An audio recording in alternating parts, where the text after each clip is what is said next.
जय माता दी दोस्तों। आज नवरात्रि का तीसरा दिवस है और आज माता चंद्रघंटा की पूजा की जाती है। आज के वीडियो में हम लोग जानेंगे दुर्गा सप्तशती पाठ के तीसरे अध्याय के बारे में, जिसमें सेनापतियों सहित महिषासुर के वध का वर्णन है। तो चलिए शुरू करते हैं। जगदम्बा के श्रीअंगों की कांति उदय काल के सहस्त्रों सूर्यों के समान है। वे लाल रंग की रेशमी साड़ी पहने हुए हैं। उनके गले में मुंडमाला शोभा पा रही है। दोनों स्तनों पर रक्त जंदिका का लेप लगा हुआ है। वो अपने कर कमलों में जप मालिका, विद्या और अभय तथा वर नामक मुद्राएं धारण किए हुए हैं। 3 नेत्रों से सुशोभित मुखरबंद का बड़ी शोभा हो रही है। उनके मस्तक पर चंद्रमा के साथ रत्नमय मुकुट बंधा हुआ है तथा वे कमल के आसन पर विराजमान है। ऐसी देवी को मैं भक्तिपूर्वक प्रणाम करता हूँ। महर्षि कहते हैं, दैत्यों की सेना के इस प्रकार तहस नहस होते देखकर महादैत्य सेनापति चिक्षोर क्रोध में भरकर अंबिका देवी से युद्ध करने के लिए आगे बढ़ा। वो असुर रणभूमि में देवी के ऊपर इस प्रकार बाणों की वर्षा करने लगा जैसे बादल मेरुगिरी के शिखर पर पानी की धार बरसा रहा हो। तब देवी ने अपने बाणों से उसके बाण समूहों को अनायास ही काटकर उसके घोड़े और सारथी को भी मार डाला। साथ ही उसके धनुष तथा अत्यंत ऊंची ध्वजा को भी तत्काल काट गिराया। धनुष कट जाने पर उसके अंगों को अपने बाणों से बींध डाला। धनुष, रथ, घोड़े और सारथी नष्ट हो जाने पर वह असुर ढाल और तलवार लेकर देवी की ओर दौड़ा। उसने तीखी धार वाली तलवार सिंह के मस्तक पर चोट करके देवी की बाईं भुजा में बड़े वेग से प्रहार किया। राजन, देवी की वहां पर पहुंचते ही वो तलवार टूट गई। फिर तो क्रोध से लाल आंखें करके उस राक्षस ने शूल हाथ में ले लिया और उसे उस महादैत्य भगवती भद्रकाली के ऊपर चलाया। वो शूल आकाश से गिरते हुए सूर्यमंडल की भांति अपने तेज से प्रज्वलित हो उठा। उस शूल को अपने ओर आती देखकर देवी ने भी शूल से प्रहार किया। उससे राक्षस के शूल के टुकड़े टुकड़े हो गए। साथ ही महादैत्य चिक्षुर की भी धज्जियां उड़ गई। वो प्राणों से हाथ धो बैठा। महिषासुर सेनापति उस महापराक्रमी चिक्षुर के मारे जाने पर देवताओं ने पीड़ा देने वाले चामर हाथी पर चढ़कर आया। उसने भी देवी के ऊपर शक्ति से प्रहार किया, किंतु जगदम्बा ने उसे अपने हुंकार से ही आहत एवं निष्प्रह कर दिया। तत्काल पृथ्वी पर गिरा दिया। शक्ति टूटकर गिरी हुई देखकर चामर को बड़ा क्रोध हुआ।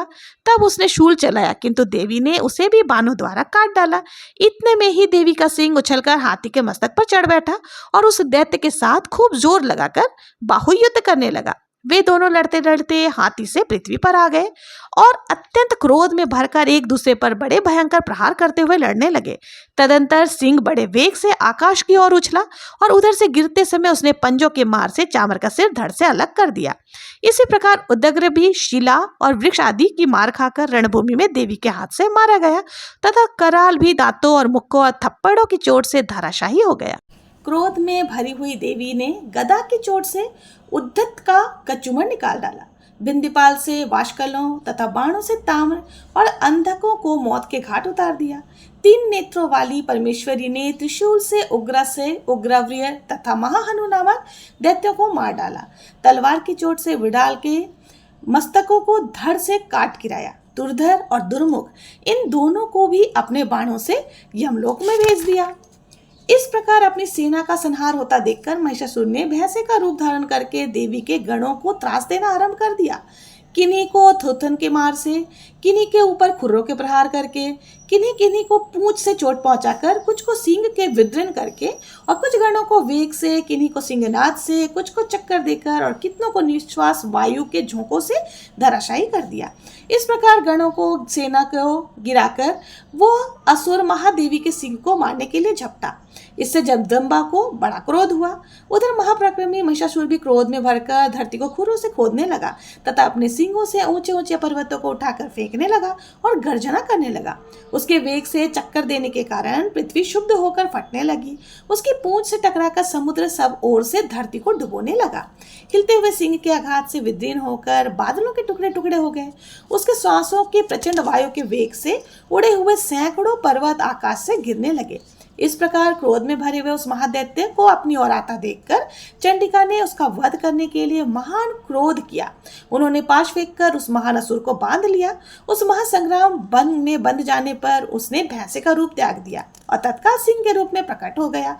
उस अवस्था में जगदम्बा जो ही उसका मस्तक काटने के लिए उद्यत हुई, त्यों ही वो खड्गधारी पुरुष के रूप में दिखाई देने लगा। तब देवी ने तुरंत ही बाणों की वर्षा करके ढाल और तलवार साथ ही उस पुरुष को भी बांध डाला। इतने में ही वो महान गर्जराज के रूप में परिणत हो गया तथा अपनी सूंड से देवी के विशाल सिंह को खींचने और गर्जना करने लगा।